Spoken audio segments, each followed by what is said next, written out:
que ce soit toi qui m'accompagne au pavé de ta joie. Je suivrai mon Seigneur et mon Maître, sans jamais m'éloigner de ses pas, sans que rien de ses pas ne m'arrête, et sans rien que le chant de ta voix, et sans rien que le chant de ta voix.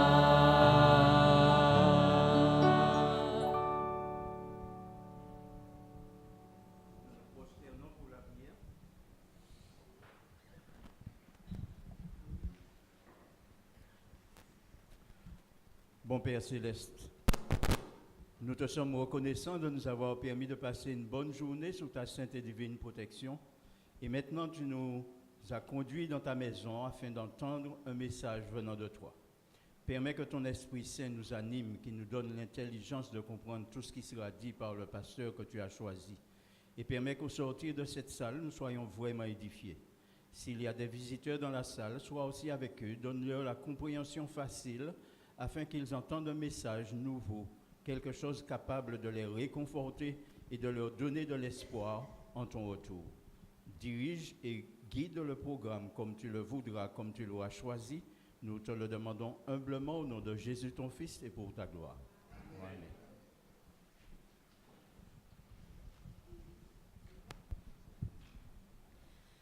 Alors tout à l'heure là, vous vous êtes salués.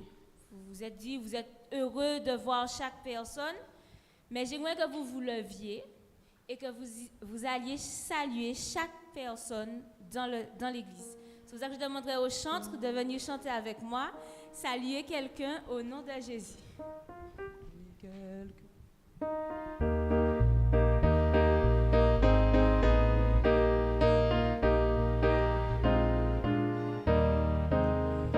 Saluez quelqu'un au nom de Jésus, dites-lui que vous l'aimez au nom de Jésus et qu'il peut travailler ensemble pour lui, tout le monde sourit.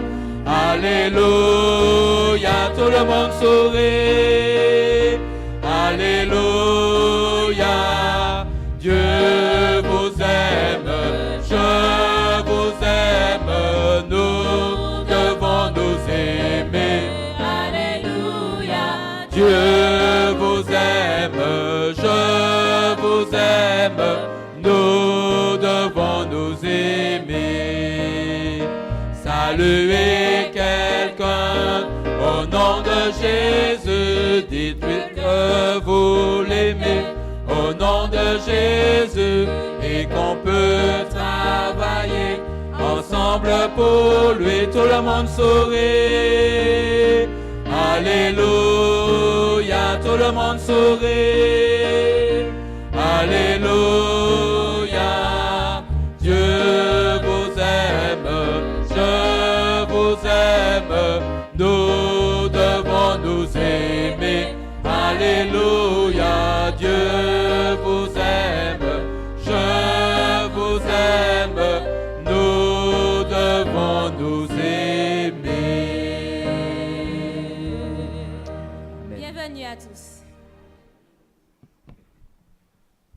Alors maintenant, nous allons prêter l'oreille et écouter un chant spécial avec Gladys. Et? Ah, un morceau musical, excusez-moi, pardon, un morceau musical. Le monde a besoin. Notre pianiste nous invite à prêter l'oreille à une invitation, celle de toujours faire confiance à Dieu. Parce que lorsqu'on regarde ce qui se passe aujourd'hui, on ne peut se dire que le monde a besoin de Jésus. Nous lui laissons dans la place.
Ce soir, je vais vous parler du cœur.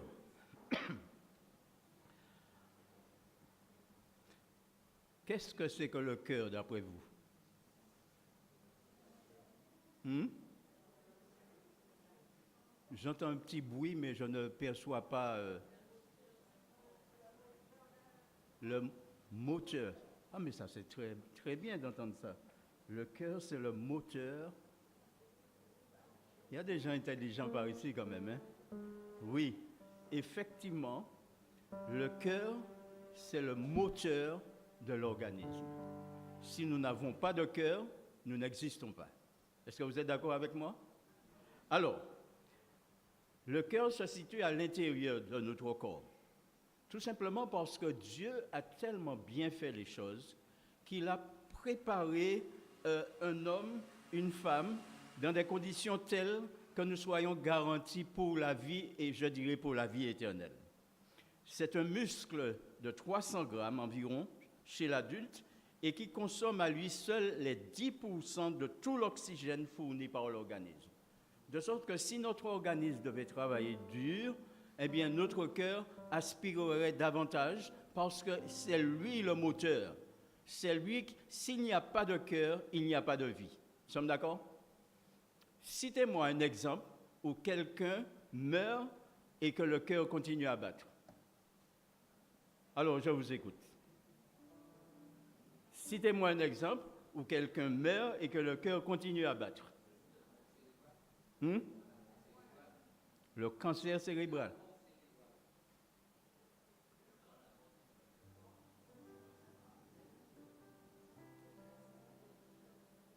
Mes amis, je prends un exemple, très simple. Je prends l'exemple de l'AVC.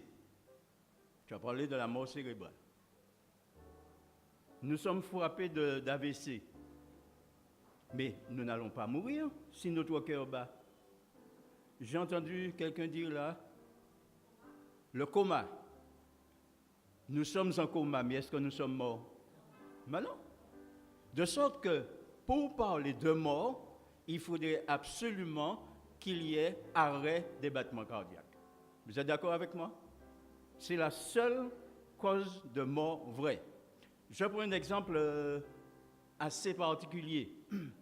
Nous sommes montés à la campagne, et puis, vous savez, au prêcheur, il y a la montagne qui commence à remuer et tout ça, et puis un éboulement se fait. Et malheureusement, nous étions au mauvais moment, au mauvais endroit. Et nous sommes recouverts par cet éboulement.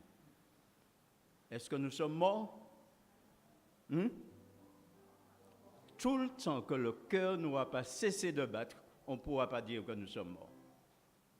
Dieu fait bien les choses, pas vrai? Il sait ce qu'il fait. Et il le fait de telle manière que nous soyons... D'ailleurs, je lis un texte de la parole de Dieu qui dit « Mon fils, donne-moi ton cœur. Ne me donne pas ta tête, ça ne m'intéresse pas. Ne me donne pas tes membres, mais donne-moi ton cœur, parce que le cœur, c'est tout pour lui. C'est le cœur qui donne la vie. C'est le cœur qui va nous permettre d'arriver un jour au ciel et de vivre éternellement avec Dieu. De sorte que, lorsque nous réfléchissons à toutes les maladies que nous rencontrons sur notre chemin, tout le temps que le cœur va continuer à battre, il y aura un espoir de vie. Je voulais vous raconter une histoire, mais je n'ai que 5 minutes, de sorte que ce sera pour une prochaine fois. Alors, du cœur partent 2 vaisseaux principaux. Alors, l'un s'appelle l'artère pulmonaire et l'autre s'appelle l'artère aorte, qui relie le cœur au reste du cœur. Le cœur repose sur le diaphragme. Qu'est-ce que le diaphragme? Eh bien, c'est une espèce de plateau que l'on a au bas, aux environs du ventre, et le cœur repose là-dessus. Et quand je lisais cet après-midi, je disais, mais Dieu, il est formidable. C'est un vrai Dieu. Il a tout calculé, il a fait de telle sorte qu'il n'y ait pas de problème à ce niveau-là, parce qu'il est notre Dieu et il voudrait que nous soyons vraiment une image de lui. Le cœur vu en coupe se compose de 4 cavités. Est-ce que vous connaissez les cavités pour ceux qui ont été un petit peu plus à l'école? Il y a 2 oreillettes et il y a aussi 2 ventricules. 4 cavités. Alors, chaque cœur, ça devient un petit peu plus particulier ce que je suis en train de dire, chaque cœur, et on dit souvent que nous n'avons qu'un seul cœur. Mais rappelez-vous bien, vous venez de dire, il y a 2 oreillettes, il y a 2 ventricules.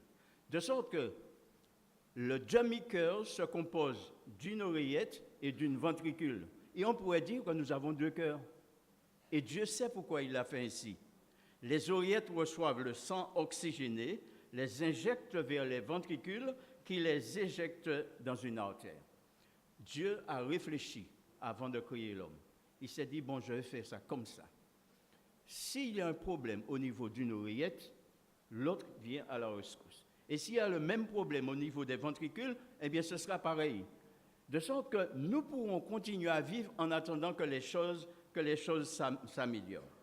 Mais la Bible dit quelque chose d'intéressant. Notre cœur est le lien de communication entre Dieu et nous. Vous connaissez ce verset qui dit, mon fils, quoi? Donne-moi ton cœur. La Bible n'a jamais dit, mon fils, donne-moi ta jambe. Donne-moi ton esprit, donne-moi ton intelligence. Mais la Bible dit, mon fils, donne-moi ton cœur, afin que tes yeux se plaisent dans mes voies. Alors, un cœur joyeux est un bon remède. Un cœur joyeux est un bon remède. Nous pouvons avoir beaucoup d'argent à la banque et puis être couchés en même temps à la ménage. Est-ce que le cœur sera joyeux? Pas pour autant. Garde ton cœur plus que toute autre chose, car de lui viennent les sources de la vie. Mes amis, c'est le cœur qui nous donne la vie, et Dieu l'a voulu ainsi. Et rien d'autre ne pourrait faire plaisir à Dieu plus que cela. Alors, seul le cœur nous garantit la vie, et c'est pourquoi le Seigneur dit, donne-le-moi. Lorsque j'aurai ton cœur, lorsqu'il aura notre cœur, eh bien, nous aurons tout ce dont nous avons besoin, et à ce moment-là, nous marcherons avec Dieu et nous pourrons vivre des éternités sans fin avec lui. Alors, pour l'histoire, ce sera une autre fois parce qu'elle va demander plus de 5 minutes.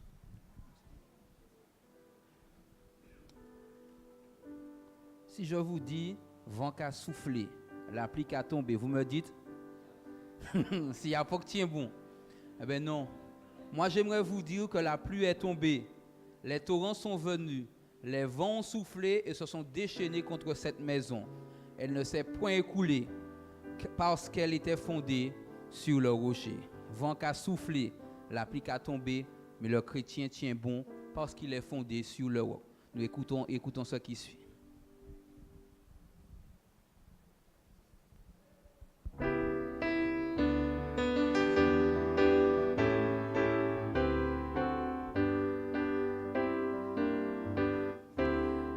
J'allais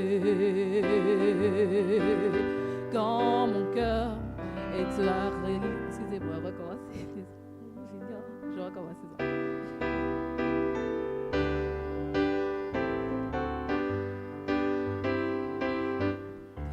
Où vais-je aller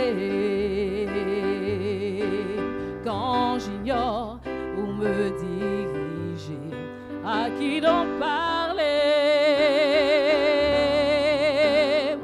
quand personne ne veut écouter sur qui m'appuyer?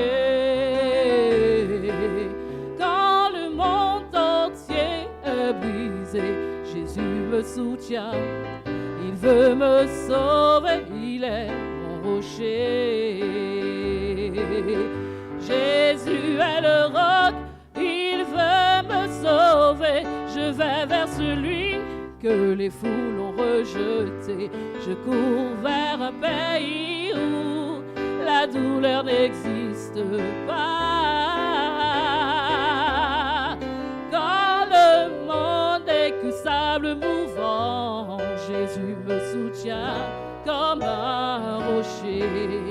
J'ai besoin d'un abri, plus encore d'un ami. Jésus est ma vie. Où est le chemin? Mais où est le chemin? Quand tout s'écroule autour de moi, que sera demain? Oui, que sera demain? Si le chômage ne cesse pas, où est le refuge, refuge? Dans ces temps d'apocalypse, Jésus me soutient, il veut me sauver, il est mon rocher. Jésus est le roc, il veut me sauver, je vais vers celui que les foules ont rejeté. Je cours vers un pays où la douleur n'existe pas. Quand la terre n'est que sable mouvant, Jésus me soutient comme un rocher. J'ai besoin d'un abri, plus encore d'un ami. Jésus est ma vie. Jésus est le roc, il veut me sauver. Je vais vers celui que les foules ont rejeté. Je cours vers un pays où la douleur n'existe pas. Quand la terre n'est que sable mouvant, Jésus me soutient comme un rocher. J'ai besoin d'un abri, plus encore d'un ami. Jésus est ma vie.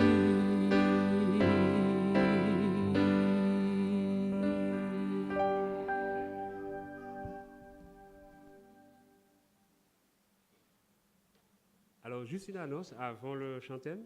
N'oubliez pas, demain, les 3e matchs de la Martinique sont au prêcheur. Alors, tous nos 3e matchs et tous ceux qui veulent les accompagner dans la distribution sont invités à venir ici. Je pense que c'est demain à partir de 9h. Alors, tous ceux qui peuvent, faites des plans pour être parmi eux. Et depuis ce soir que nous avons commencé, il y a une joie dans l'église, il y a une harmonie. Mais il nous reste encore une semaine, chers frères et sœurs. Nous avons invité certaines personnes. Retournons réitérer notre invitation afin qu'ils puissent participer à cette joie.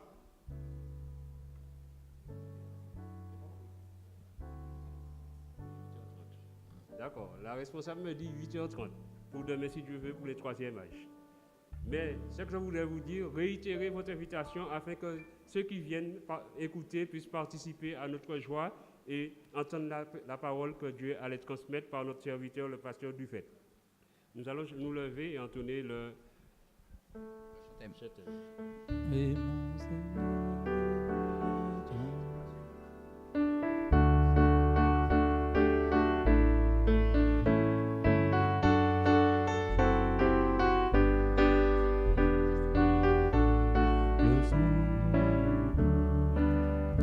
Je suis vrai mon Seigneur et mon Maître, sans jamais m'éloigner de ses pas, sans que rien ni ses pas ne l'arrête, et sans rien que le chant de sa voix, et sans rien que le chant de sa voix.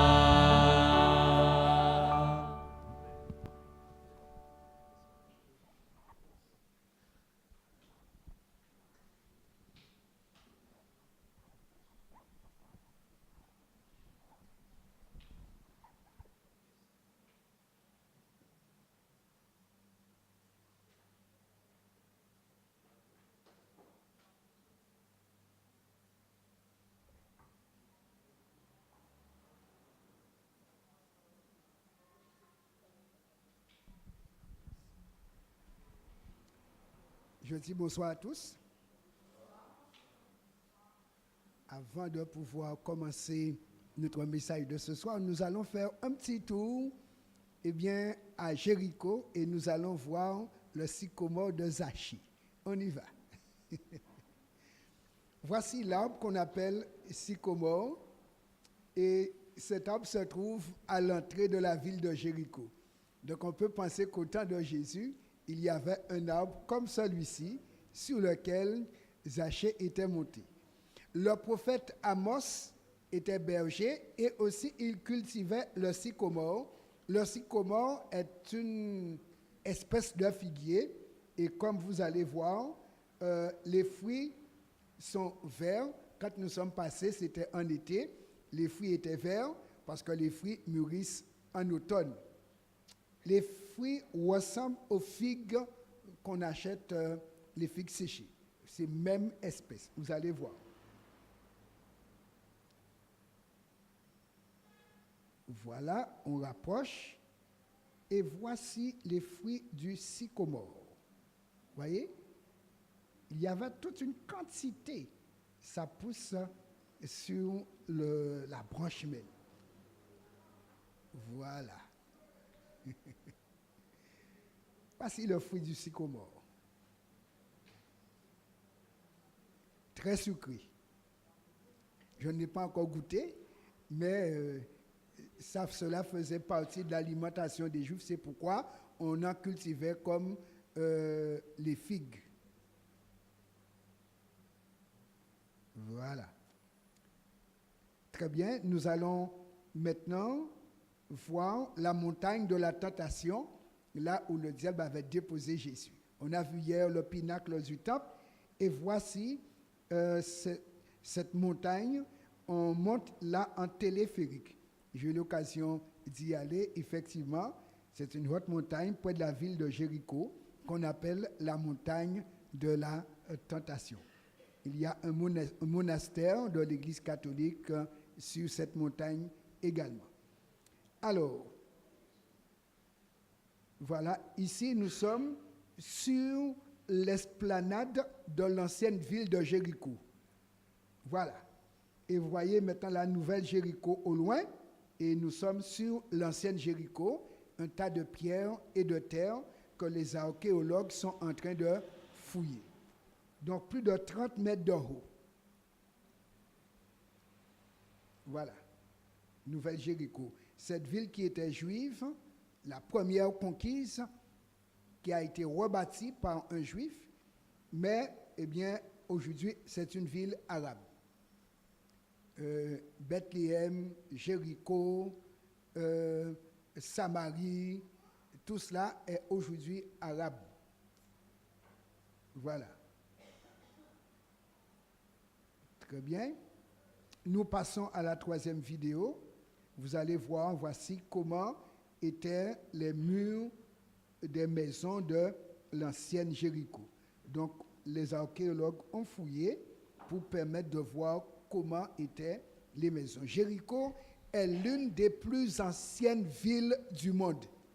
Lorsque Dieu, après la tour de Babel, avait dispersé les hommes sur la face de la terre, eh bien, Jéricho a été l'une des premières villes qu'on a bâties après la tour de Babel.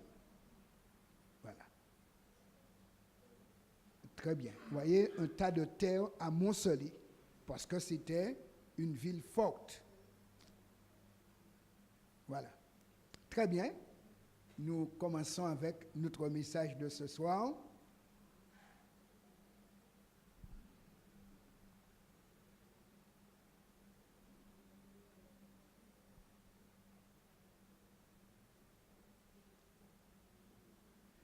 De chenille à papillon, la nourriture change.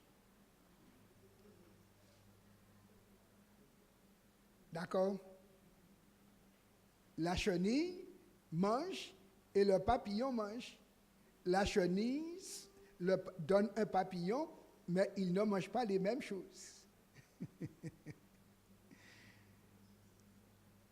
La chenille, au départ, se trouve sur les feuilles des plantes, se nourrit de feuilles pendant un certain temps.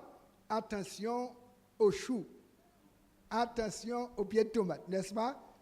Parce que la chenille mange les feuilles de tomate et mange les choux. Et ceci avant de pouvoir se transformer en chrysalide ou cocon pour les papillons de nuit. Donc les papillons de nuit se transforment de chenille en chrysalide avant de donner le papillon. Alors, comment une chenille peut-elle se transformer en papillon? Ils sont pourtant tellement différents l'un de l'autre. La chenille rampe et le papillon vole. La chenille, une fois sa taille adulte atteinte, va tisser son cocon pour les papillons de nuit toute la journée avec de la soie qu'elle fabrique. Et après, elle se transforme en chrysalide à l'intérieur de son cocon. Et vous avez ici, eh bien, plusieurs types de chrysalides. Lorsqu'un magnifique papillon sort de la chrysalide, on parle d'émergence. Le papillon inspire d'abord de grandes bouffées d'air pour gonfler son abdomen. Il va ainsi faire céder la chrysalide pour pouvoir faire sortir la tête d'abord, les pattes ensuite, puis les ailes. Ce papillon, désormais, ne mangera plus des feuilles, mais s'occupera de nectar de fleurs. Remarquez bien, il ne sera plus en train de ramper, mais sera en train de voler et de planer. Deux modes de vie différents. Pourtant, c'est la même bête.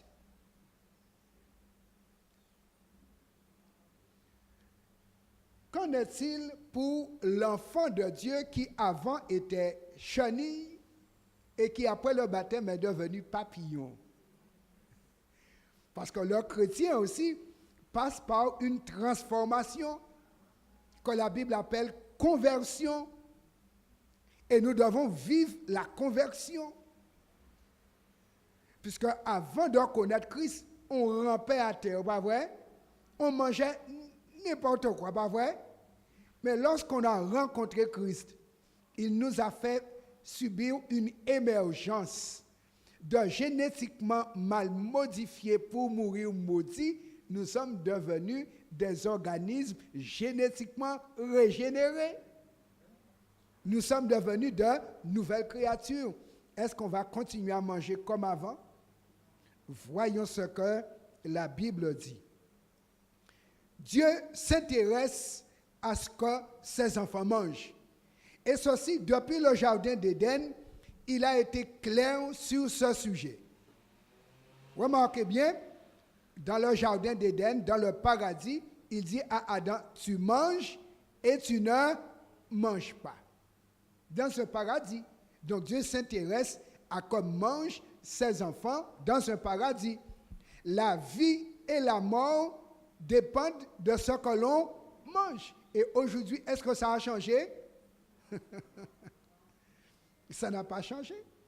La science dit que 80% de nos maladies viennent des erreurs alimentaires. Qu'est-ce qu'on mange? Comment on mange? Alors l'État aujourd'hui nous dit, mangez 5 fruits et légumes au moins. Mangez et surtout bougez. Mais la Bible va plus loin que manger et bouger. Elle va nous dire que manger et comment manger. Il y a des choses qu'on doit manger pour maintenir la vie et d'autres à ne pas goûter car elles conduisent à la mort à coup sûr. Après la chute de l'homme, Dieu va continuer à l'orienter dans son alimentation. Parce que Dieu va le faire sortir du paradis.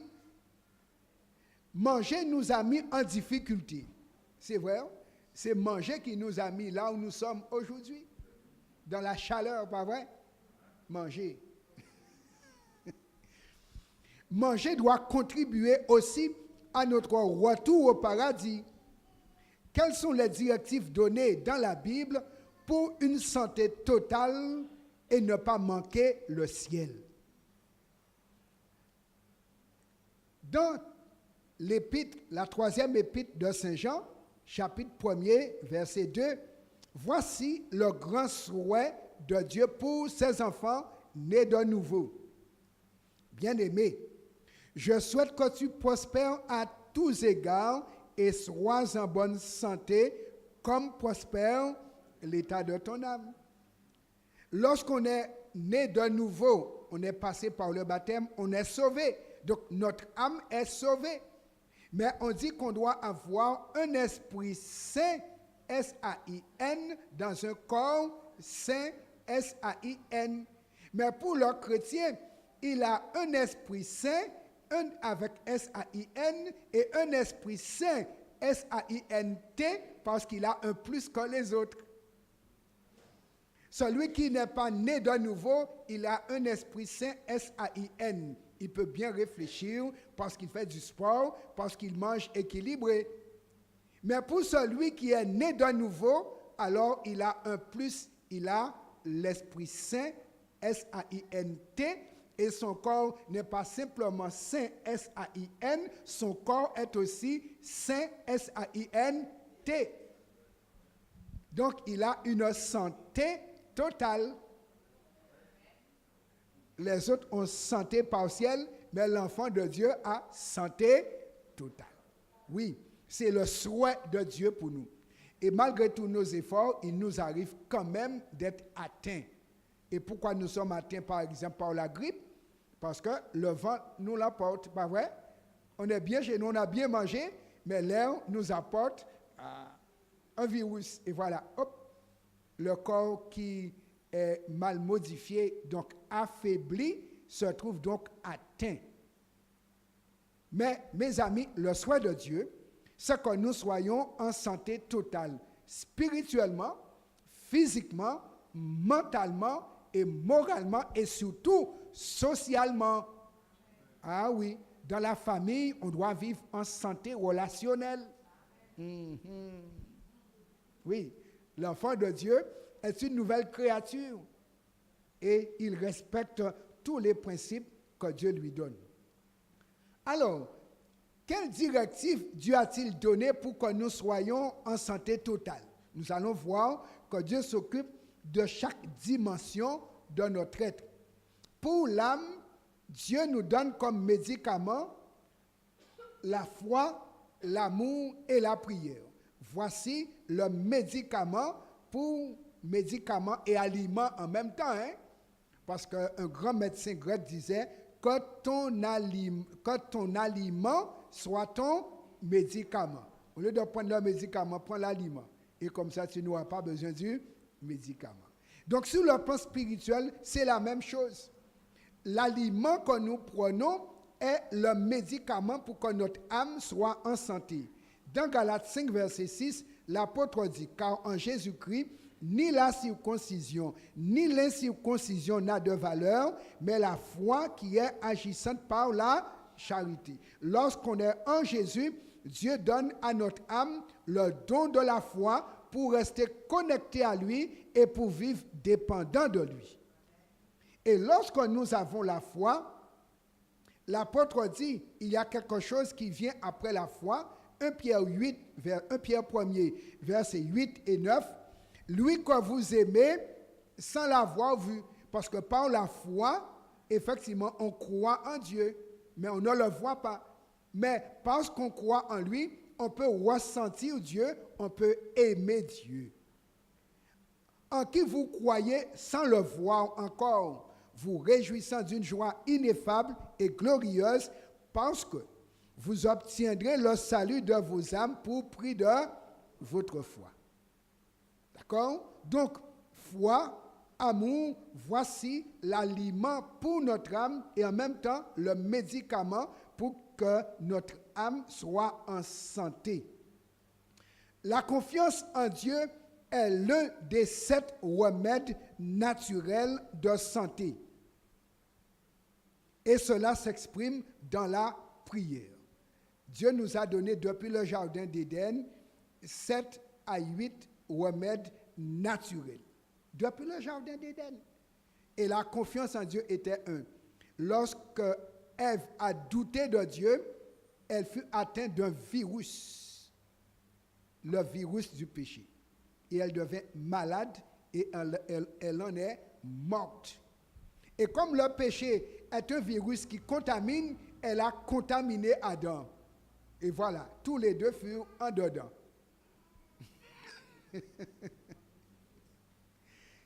Et comme ils nous ont mis au monde avec ces gènes en nous, eh bien, nous naissons potentiellement malades. Et c'est pourquoi la maladie peut atteindre le bébé, peut atteindre l'enfant, peut atteindre le jeune, l'adulte, ainsi que la personne âgée. Et la confiance en Dieu est ce qui nous permet, mes amis, de triompher de certaines maladies, parce qu'avec la prière, on peut soigner certaines maladies. Dans Somme 37, verset 5, il a dit, « Recommande ton sort à l'Éternel, mets en lui ta confiance et il agira. » Oui, j'ai déjà vu des personnes que Dieu a guéries de cancer au cerveau. Oui, tu as vu cela aussi. Toi aussi. Voilà, voici un témoignage vivant. Voilà, lorsque la science est limitée, Dieu, il n'est pas limité. Il peut aller plus loin. Donc, la confiance en Dieu est un remède puissant. Deuxième chose, pour l'esprit, voici la nourriture que Dieu donne pour sa santé. Dans Jean 5, 39, il dit, « Vous sondez les Écritures parce que vous pensez avoir en elles la vie éternelle. Ce sont elles qui rendent témoignage de moi. » Donc, chaque jour, nous devons faire comme Jésus, qui a répondu à Satan. Il est écrit, « L'homme ne vivra pas de pain seulement, mais de toute parole qui sort de la bouche de Dieu. » Et Jésus est resté saint dans sa tête. S-A-I-N et S-A-I-N-T, avec la parole de Dieu. Et le diable qui était venu pour le viruser, eh bien, il est parti avec son problème, mais Jésus est resté saint sur tous les plans. Et c'est pourquoi il a pu être notre sauveur. Troisième chose, pour le corps, Dieu nous propose une alimentation pure et le repos. Et c'est pourquoi le jour est divisé en deux parties. Maintenant, nous sommes dans la deuxième partie. Ou du moins, bibliquement parlant, nous sommes dans la première partie. C'est un soir et un matin. Un soir, un matin. Donc, nous sommes dans la partie repos. Nous prenons un morceau dedans, mais il ne faudrait pas en prendre tout. Même s'il y a l'électricité, il ne faut pas en abuser. Il faut se coucher. Et le corps a besoin, pour les adultes, de 7 à 8 heures de repos total pour se reconstruire et que nous soyons en santé. Donc, le repos est un médicament naturel que Dieu nous a donné et l'alimentation pure également. Avant le péché, dans Genèse 1er, verset 29, la Bible dit, Dieu dit, « Voici, je vous donne toute herbe portant de la semence qui est à la surface de toute la terre, et tout arbre ayant en lui du fruit d'arbre et portant de la semence, ce sera votre nourriture. » Remarquez, l'homme qui devait vivre éternellement, au départ, Dieu ne lui a donné que céréales et fruits. Il n'y avait pas de viande. Il n'y avait pas de viande. Les hommes ont dit, c'est la chair qui nourrit la chair. C'est un gros mensonge. Maintenant, la science dit, c'est vrai, la chair tue la chair. Ah oui. On a découvert que la viande, notre corps absorbe 1/3 de la protéine animale et rejette 2/3. C'est pourquoi nous avons la goutte, l'acide, nous avons parfois l'urée, parce que c'est un surplus de protéines non utilisées et qui vont maintenant fatiguer les reins. Et cela peut dégénérer aussi en cancer du côlon, parce que la viande n'ayant pas été créée pour être consommée et séjournant trop longtemps dans le corps, va nous donner des problèmes. D'accord? Alors que le corps va absorber 2/3 de la protéine végétale, parce que notre corps a été fait pour fonctionner au végétal. Nous avons des dents de végétariens, d'herbivores. Alors, et on peut dire que c'est vrai, Le jour où on a donné à la vache à manger de la vache, elle est devenue folle. Oui, on lui a donné à manger la viande, elle est devenue folle. Parce que son système n'est pas fait pour fonctionner avec ça. Eh bien, nous, c'est en grande partie cause de maladie. Après le péché, mes amis, Dieu va faire un aménagement provisoire. Puisque lorsque le déluge est arrivé, tous les arbres avaient été détruits. Donc, pendant un certain temps, Dieu avait donné à manger la viande. Mais les hommes ont trouvé que c'était tellement bon, ils ont gardé la viande, malgré les arbres ont poussé. Nous lisons ceci, dans Genèse 9, versets 3 et 4. Tout ce qui se meut et qui a vie vous servira de nourriture. Je vous donne tout cela comme l'herbe verte. Seulement, vous ne mangerez point de chair avec son âme, avec son sang. Donc, dès le départ, Dieu a dit, je vous donne à manger la chair, mais pas le sang. Mais aujourd'hui, les hommes trouvent que le sang est bon et on en fait des boudins. Et Dieu a dit non. Et vous savez, non seulement Dieu dit que l'âme est dans le sang, mais remarquez bien, toutes les maladies de l'animal vont dans son sang, tout comme nous aussi. Quand on fait recherche de pathologie, on va directement dans le sang. Et comme Dieu voulait qu'on soit en santé, il dit pas le sang. Alors, qu'avait dit Dieu avant de donner le droit de manger de la viande? On voit tout à l'heure, il a dit, vous allez manger ce qui se meut. Mais avant, qu'est-ce qu'il avait dit? Dans Genèse 7, verset 2, tu prendras auprès de toi 7 coupes de tous les animaux purs, le mâle et sa femelle. Une paire des animaux qui ne sont pas purs, le mâle et sa femelle. Donc, quand Dieu a dit à Noé de faire l'arche pour sauver sa famille, il lui a dit de prendre des animaux pour conserver les espèces, parce qu'il allait tout détruire.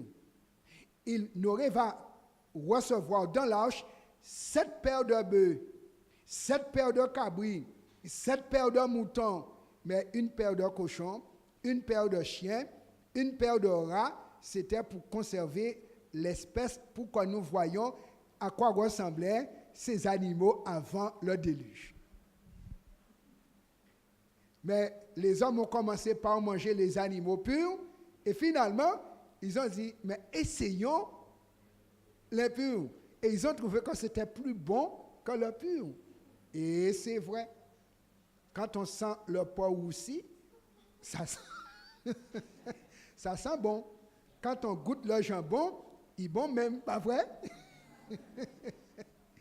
Et quand on sent le homard, le chartrou, le lambi, ça sent bon. Mais remarquons bien, c'est bon au sens, mais ce n'est pas bon pour le corps. Mes amis, tout à l'heure, nous allons voir qu'est-ce que Dieu dit. Le repos est facteur de santé physique et spirituelle. Dans Exode 20, Dieu avait dit, souviens-toi du jour du repos pour le sanctifier. Tu travailleras 6 jours et tu feras tout ton ouvrage. Tu feras tout ton ouvrage. Pardon. Mais, il dit, le 7e jour est le jour du repos de l'Éternel ton Dieu. Tu ne feras aucun ouvrage, ni toi, ni ton fils, ni ta fille, ni ton serviteur, ni ta servante, ni ton bétail, ni l'étranger qui est dans tes portes. Car en 6 jours, l'Éternel a fait les cieux et la terre et la mer et tout ce qui est contenu. Et il s'est reposé le 7e jour. C'est pourquoi l'Éternel a béni le jour du repos et l'a sanctifié. Donc, 2 types de repos pour la santé physique et la santé spirituelle. La nuit, c'est pour le repos physique par rapport au travail, mais le 7e jour, 24 heures, c'est pour le repos physique, mais aussi pour retrouver avec Dieu une unité, une harmonie où il va maintenant sanctifier notre âme. Le repos nocturne reconstruit le corps et le repos du sabbat maintenant nous aide à sanctifier notre âme en étant en proximité avec Dieu. Deux rythmes de vie pour être en santé, S-A-I-N, et en santé, eh bien, S-A-I-N-T. Deux repos pour la santé. Alors, quand l'Écriture est apparue, Dieu demande de mettre les choses par écrit. Nous lisons dans Lévitique, chapitre 11, versets 1 à 3, ce qui suit. Cherchez dans votre Bible, moment où Dieu va donner par écrit ce qu'il avait donné oralement à Noé lors du déluge. À la page 119, pour ceux qui ont la Bible Louis II, 1910, Lévitique 11, versets 1 à 3. L'Éternel parla à Moïse et à Aaron et leur dit, parlez aux enfants d'Israël et dites, voici les animaux dont vous mangerez parmi toutes les bêtes qui sont sur la terre. Vous mangerez de tout animal qui a la corne fendue, le pied fourchu et qui rumine. Mais vous ne mangerez pas de ceux qui ruminent seulement ou qui ont la corne fendue seulement. Ainsi, vous ne mangerez pas le chameau qui a la corne fendue, mais qui ne rumine pas. Dieu dit, il rumine, mais il n'a pas la corne fendue. Vous le regarderez comme impur. Remarquez bien, Dieu dit, on doit regarder le chameau. Il a une caractéristique, mais il lui manque deux caractéristiques. Donc, même s'il mange de l'herbe, Dieu dit, vous ne le mangerez pas. Ensuite, verset 5, Dieu dit, vous ne mangerez pas le daman, qui rumine, mais qui n'a pas la corne fendue. Vous le regarderez comme impur. Et voici ce qu'est un daman. Et regarde comment est sa patte, comme une patte de singe. Pourtant, il mange de l'herbe, mais Dieu dit, le fait qu'il n'a pas de sabot fendu. Car quand Dieu dit corne fendue, il n'est pas question de la corne qui se trouve sur la tête, mais de la corne qui se trouve au pied, faite de la même matière. Donc, c'est le sabot. Il n'a pas de sabot fendu. Donc, Dieu dit, on le regarde comme impur. Vous ne mangerez pas le lièvre qui rumine, puisque le lapin comme le lièvre mange de l'herbe, mais qui n'a pas la corne fendue. Vous le regarderez comme impur. Le lapin ou le lièvre, eh bien, ils ont des griffes, 5 doigts. Et c'est pourquoi Dieu dit, on le regarde comme impur. Verset 7. Vous ne mangerez pas le porc qui a la corne fendue et le pied fourchu, mais qui ne rumine pas, vous le regarderez comme impur. Il est presque bon. Mais ce n'est pas parce qu'on a fait du jambon que c'est bon. Remarquez bien, 2 caractéristiques sur 3. Presque bon, mais, et à cause de ce mais, on doit le laisser de côté. Pourtant, c'est la viande la plus prisée aujourd'hui. Mais Dieu dit, vous le regarderez comme impur. Alors, voici les animaux dont vous mangerez parmi ceux qui sont dans les eaux. Vous mangerez de tous ceux qui ont des nageoires et des écailles. Donc, sur la terre, les animaux doivent avoir 3 caractéristiques. Donc, ruminant, ayant sabot fendu, ce qui fait que le pied se présente en forme de fourche. Peu importe son nom, le pays où il vit, dès que les 3 caractéristiques sont réunies, on peut le manger. Donc, en Martinique, en Guadeloupe, nous avons le bœuf, le cabri, le mouton que nous pouvons manger. Par contre, il y a le cheval, il y a l'âne et le mulet qu'on ne peut pas manger. Il y a le chien également. Oui, il y a le chat. Oui. Il y a ce qu'on appelle manicou. En Guadeloupe, il y a agouti. Il y a aussi le raccoon. Bon, ce sont des animaux que nous avons ici, mais Dieu dit, s'ils n'ont pas de sabots fendus, pieds fourchus, on ne doit pas les manger. Et pour les poissons, les animaux marins, ils doivent avoir 2 caractéristiques, écailles et nageoires. Et ces animaux, qu'ils soient dans les mers, dans les rivières, dans les étangs, dans quel que soit le trou où il y a de l'eau, la Bible dit, on regarde comment est son corps. Écailles et nageoires, peu importe sa couleur, on peut le manger. Verset 10. Mais vous ne mangerez pas, mais vous aurez en abomination tous ceux qui n'ont pas des nageoires et des écailles, qui sont dans les eaux, tout ce qui est vivant dans les eaux, soit dans les mers, soit dans les rivières. Crabes, écrevisses, homards, requins et autres. Dieu dit, vous les aurez en abomination, vous ne mangerez pas de leur chair, et vous aurez en abomination leur corps mort. Remarquez bien, hein? Non seulement on ne doit pas les manger, mais on ne doit même pas toucher leur corps mort. Vous savez, j'ai transgressé ce commandement-là. Et je l'ai payé vraiment cher. J'avais une tortue à la maison et j'achetais des crevettes pour nourrir la tortue. Et je touchais les crevettes mortes pour donner à manger à la tortue. Eh bien, les crevettes mortes m'ont contaminé. Rien qu'en les touchant, j'ai dû payer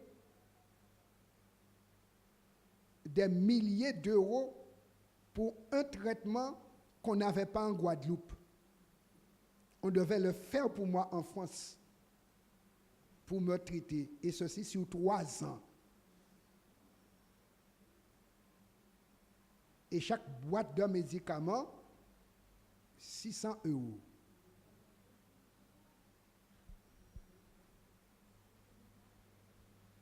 Simplement en touchant. Et effectivement, mes amis, ce qui était dans la crevette est entré en moi et me mangeait. Ouais. Quand Dieu dit quelque chose, ce n'est pas pour les Juifs. Il l'a dit pour l'humanité. Parce que la crevette n'est pas juive, le cochon n'est pas juif, il est martiniquais, il est guadeloupéen, pas vrai? Et on l'appelle quand même cochon, pas vrai? Puisque il lui manque une caractéristique. Il n'est pas ruminant. Donc, quand Dieu dit c'est impur, ce n'est pas bon, on doit croire le créateur de l'animal qui a créé aussi notre corps et qui sait quel carburant est bon pour notre corps. Voici parmi les oiseaux ceux que vous aurez en abomination et dont on ne mangera pas: l'aigle, l'orfraie et l'aigle de mer, le milan, l'autour et ce qui est de son espèce, le corbeau et toutes ses espèces, l'autruche, le hibou, la mouette, l'épervier et ce qui est de son espèce, le chat-huant, le plongeon, la chouette, le cygne, le pélican et le cormoran, la cigogne, le héron et ce qui est de son espèce, la huppe et la chauve-souris. Remarquez bien, tous ces animaux insectivores ou encore carnivores, charognards, Dieu dit de ne pas les manger. Les oiseaux palmipèdes, comme le cormoran, la frégate superbe qui se pose sur l'eau, le canard, comme on a vu, le cygne, il se pose sur l'eau, décolle, ils ne sont jamais mouillés. Jamais mouillés. Donc Dieu dit de ne pas les manger. Et voici les raisons que Dieu donne, mes amis. Dans Lévitique 11 versets 43 à 47, voici les raisons que Dieu donne, car Dieu explique. Ne rendez point vos personnes abominables par tous ces reptiles qui rampent. Ne vous rendez point impurs par eux. Ne vous souillez point par eux, car je suis l'Éternel, votre Dieu. Vous vous sanctifierez et vous serez saints, car je suis saint. Et vous ne vous rendrez point impurs par tous ces reptiles qui rampent sur la terre. Je suis l'Éternel qui vous ai fait monter du pays d'Égypte pour être votre Dieu et pour que vous soyez saints, car je suis saint. Voici la raison. Dieu est saint, il veut que son peuple soit saint. Le premier peuple choisi était le peuple juif. Il a remis ses instructions aux Juifs. La Bible est un livre juif et à partir de, Dieu leur a dit, maintenant, faites de toutes les nations des disciples. Donc, nous sommes instruits à partir du livre de Dieu qu'il a confié aux Juifs pour l'humanité entière. On ne doit pas dire que, oui, cette partie, c'était pour les Juifs, mais ça, c'est pour moi. Non, c'est un livre et un Dieu qui a pensé le livre et qui a fait Moïse commencer sa rédaction jusqu'à Saint Jean. Et ce livre traverse les siècles pour l'instruction des hommes. Jésus nous dit, sondez ce livre pour avoir la vie éternelle. Alors, que dit Dieu concernant ceux qui, malgré ses avertissements, continueraient à manger les viandes impures? Comme aujourd'hui, Dieu savait. Il a mis les avertissements, mais il savait. Tout comme il a dit à Adam, tu ne mangeras pas, mais il savait qu'Adam allait manger. Mais il a fait sortir du paradis. Voyons ce qu'il déclare. Dans Ésaïe 66, cherchez, page 612, versets 15 à 17. Ésaïe, chapitre 66, versets 15 à 17. Et dans ce texte, Dieu nous fait comprendre qu'il ne s'adresse pas seulement aux Juifs, mais à tous ceux qui ont des oreilles. Ésaïe 66, nous lisons versets 15 à 17. Car voici, l'Éternel arrive dans un feu, et ses chars sont comme un tourbillon. Il convertit sa colère en un brasier, et ses menaces en flammes de feu. C'est par le feu que l'Éternel exerce ses jugements. C'est par son glaive, qui est sa parole, qu'il châtie toute chair. Et ceux que tuera l'Éternel seront en grand nombre. Et lorsqu'il a dit ceux, il n'a pas dit le juif seul. Ceux que tuera l'Éternel seront en grand nombre. Verset 17.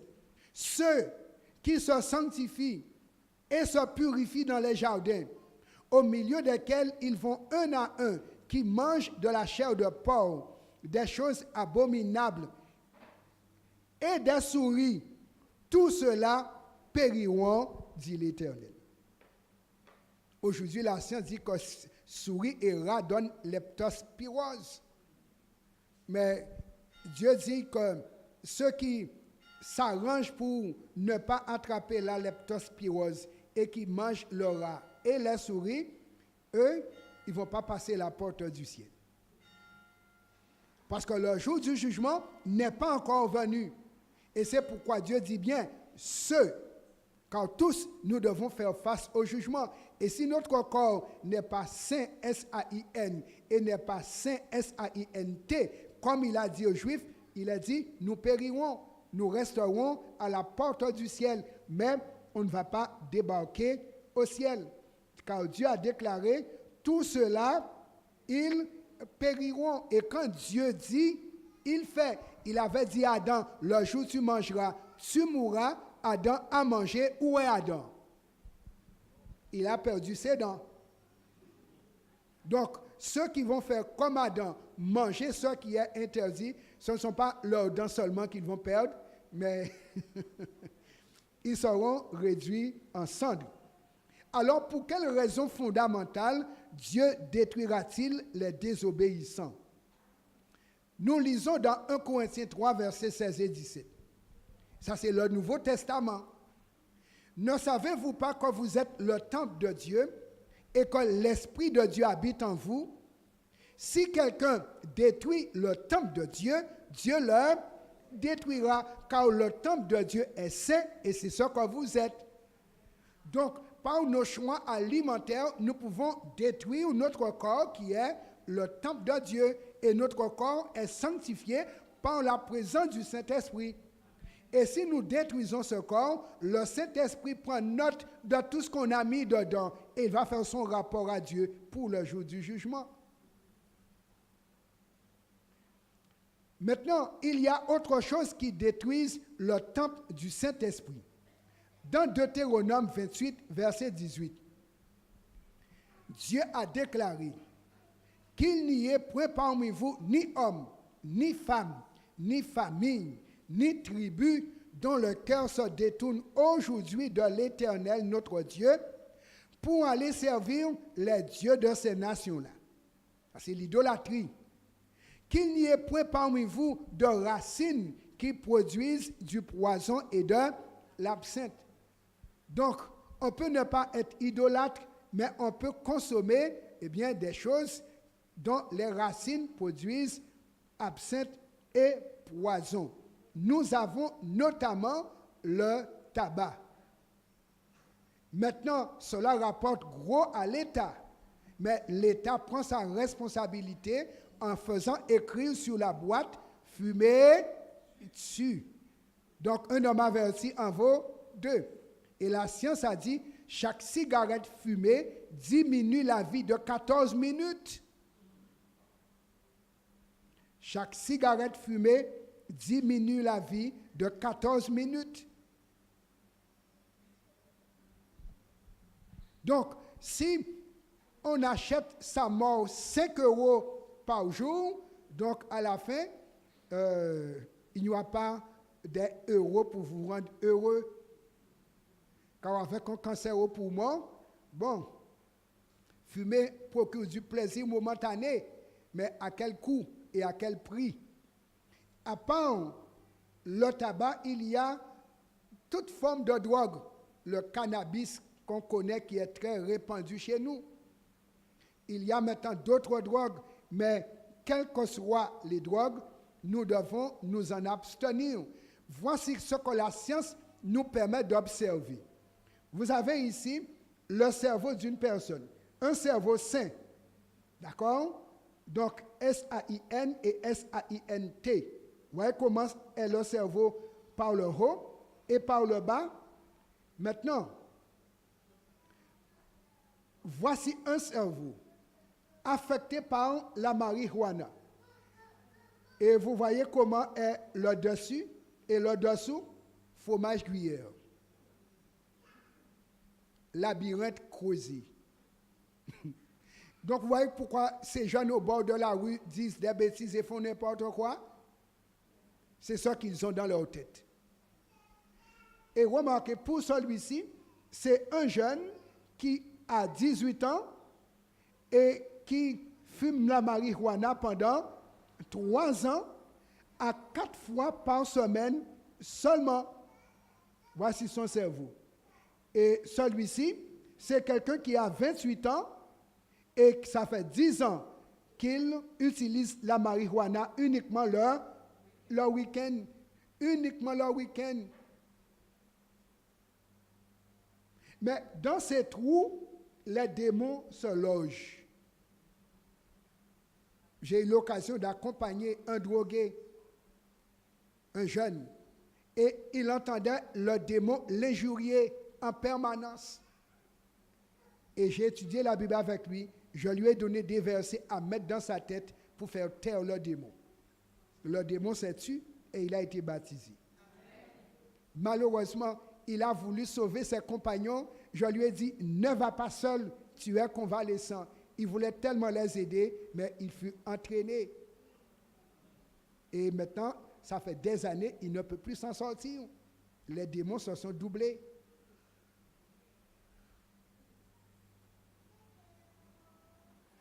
Remarquez un autre cerveau, quelqu'un qui a 39 ans et pendant 25 ans use de la drogue fréquemment, regardez comment est le cerveau.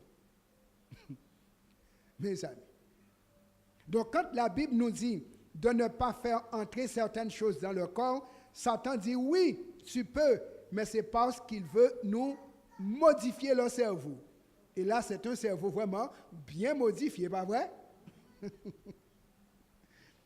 Il faut savoir que Dieu nous a donné le lobe frontal. C'est là où se trouve c'est le siège de la volonté et le pouvoir de choisir. Et c'est ce que le diable, il veut atteindre. Et lorsque le diable a pris votre lobe frontal, maintenant vous êtes un esclave et vous devenez une loque humaine. Incapable de choisir. Vous dépendez de la marijuana, de la nicotine ou de la cocaïne. Vous n'existez plus. Maintenant, voici une troisième chose qu'il faudrait éviter. Dans Proverbe 23, verset 20, il est dit, « Ne sois pas parmi les buveurs de vin, parmi ceux qui font excès de viande, même des bonnes viandes. » Remarquez, depuis 970 avant Jésus, Salomon avait dit, « Ne mange pas trop de viande. » Pourtant, les viandes, il n'y avait pas de pesticides, hein, il n'y avait pas les hormones, hein, c'était uniquement de l'herbe que les bœufs mangeaient, les cabris.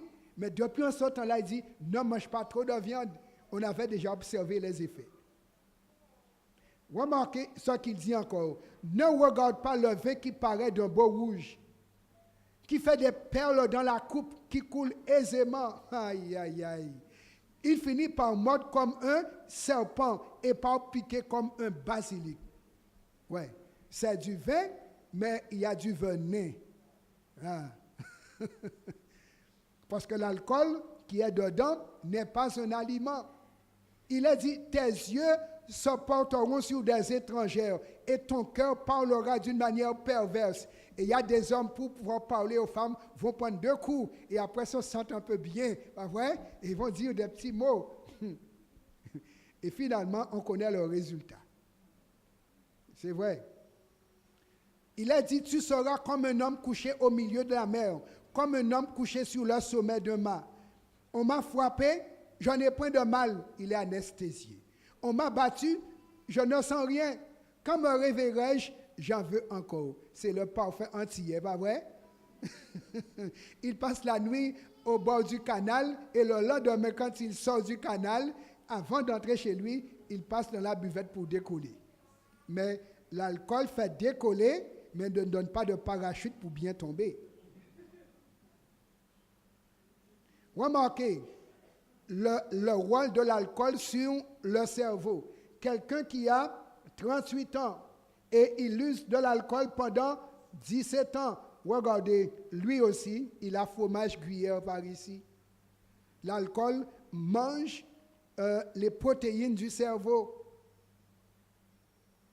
Voilà. Quand la Bible dit non, la Bible sait pourquoi. Il y a 2 types de vin dans la Bible, mes amis. Oinos, c'est le bon vin. Dans Jean 2, versets 7 à 10. Jésus, son premier miracle, c'est changer de l'eau en vin. Mais ceux qui ont bu le vin donné par Jésus, on dit c'est du bon vin. C'est du vin qui n'a pas d'alcool. Parce que c'est de l'eau qui vient d'être transformée en jus de raisin. Jésus ne peut pas nous donner quelque chose pour qu'arriver devant, on puisse se tromper de chemin et se tromper de femme. Non. Quand il te donne quelque chose, tu rentreras chez toi, sur tes pieds, avec une bonne vision. Alors, dans Deutéronome 32, verset 14, la Bible donne la vraie définition du vin. Moïse, dans Deutéronome 32, verset 14, dit que le vin, c'est le sang du raisin. C'est ça. Le vin, c'est le sang du raisin. Et qu'est-ce qu'on fait? on va laisser le sang du raisin se gâter pour donner maintenant ce qui pique la langue. Mais remarquez bien, le jus de raisin ne fait pas voir deux chemins. Dedans, il y a du tanin, ça peut panser les ulcères d'estomac. C'est pourquoi on a vu le Samaritain mettre du vin et de l'huile sur les plaies parce que c'est un bon cicatrisant. D'accord? Mais lorsqu'il y a l'alcool dedans, l'alcool n'est pas un aliment ni un médicament et c'est ça qui va détériorer la santé et le cerveau. Voici une recommandation explicite de l'ange Gabriel pour la naissance de Jean-Baptiste qui devait baptiser Jésus. L'ange dit dans Luc 1er verset 15, « Car il sera grand devant le Seigneur. Il ne boira ni vin, ni liqueur enivrante, et il sera rempli de l'Esprit Saint dès le sein de sa mère. » Tout comme Jésus. Et remarquez, on dit à la maman, ne bois pas de vin ni de liqueur enivrante, car cela va atteindre l'enfant. Remarquez, mes amis, si pour Gabriel, il fait cette recommandation aujourd'hui, la science demande aux femmes enceintes de s'abstenir également de l'alcool, du tabac ou de la drogue lorsqu'elles sont en gestation. Mais Dieu, en tant que grand médecin, donne les directives. Jean-Baptiste devait ramener plusieurs des fils d'Israël au Seigneur, leur Dieu. Soulignez cette phrase. Spirituel et spiritueux ne collaborent pas ensemble. L'un est contre l'autre. Oui. Spiritueux est anti-spirituel. Car le spiritueux tue le spirituel. Mais le spirituel va tuer le spiritueux par renoncement.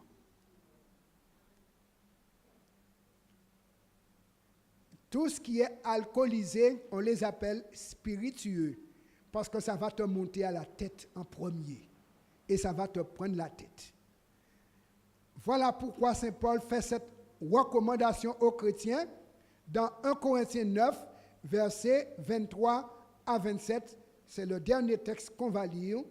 1 Corinthiens 9, versets 23 à 27. Le Nouveau Testament n'est pas en contradiction avec l'Ancien. Les deux tiennent le même langage, car c'est le même Dieu qui nous instruit pour notre bien, parce que Dieu veut notre santé totale. 1 Corinthiens 9, versets 23 à 27. Nous lisons. « Ne savez-vous pas que ceux qui courent dans le stade courent tous, mais qu'un seul remporte le prix? Courez de manière à le remporter. Tous ceux qui combattent s'imposent toute espèce d'abstinence et ils le font pour obtenir une couronne corruptible. Mais nous, faisons-le pour une couronne incorruptible. Moi donc, je cours non pas comme à l'aventure, je vais au ciel. Je frappe non pas comme battant l'air, je connais mon ennemi. Mais je traite durement mon corps et je le tiens assujetti de peur d'être moi-même rejeté après avoir prêché aux autres. L'abstinence, chers amis, c'est pour ne pas perdre la couronne face aux démons qui, eux, ne sont jamais ivres. Et si moi, je dois battre le démon chargé de me perdre, je dois avoir la tête sur les épaules et être toujours sur mes pieds. Le jour où on va voir un démon ivre à côté du chemin, je vais goûter moi aussi un peu de vin. Et si vous ne rencontrez jamais un démon ivre, ne prenez pas l'alcool parce que l'État dit, si vous prenez la goutte, pas prendre la route. Voici le slogan de l'État face à l'alcool. Si vous prenez la goutte, pas prendre la route. Donc si l'alcool peut m'empêcher de rester sur la route pour arriver chez moi, est-ce que l'alcool peut me laisser sur la route pour débarquer au ciel? Alors, chers amis, puisque Dieu nous donne la capacité de choix, choisissons d'être abstinents de manière à ne pas manquer le ciel, parce que l'alcool, son but, c'est de prendre la tête pour que nos pieds n'arrivent pas au ciel. Ayons le courage de laisser l'alcool, de laisser la drogue, de laisser les choses impures pour avoir un corps sain, un esprit sain, et que nous puissions arriver au ciel avec une couronne sur la tête pour la gloire de Dieu et pour l'éternité. Amen. Puisse Dieu nous donner la force d'être des abstinents, mais pour arriver au ciel. Amen. Nous allons chanter le chantème.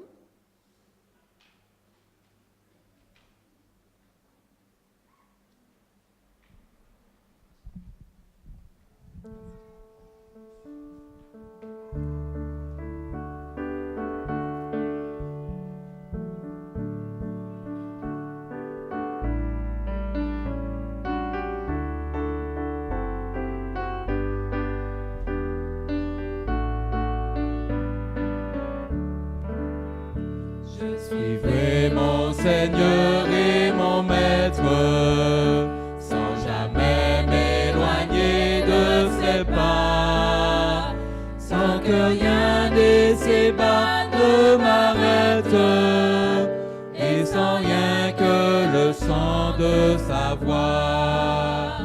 Je vivrai de bonheur et de grâce, de l'amour que ton cœur m'a donné, et que rien de ces bas ne l'efface. C'est le vœu de mon âme assoiffée. Un seul instant auprès de toi vaut bien les heures et la route. Tout autant que ce soit toi qui m'accompagne au pavé de ta joie. Je suivrai mon Seigneur et mon Maître, sans jamais m'éloigner de ses pas, sans que rien de ses bas ne m'arrête, et sans rien que le chant de sa voix, et sans rien que le chant de sa voix.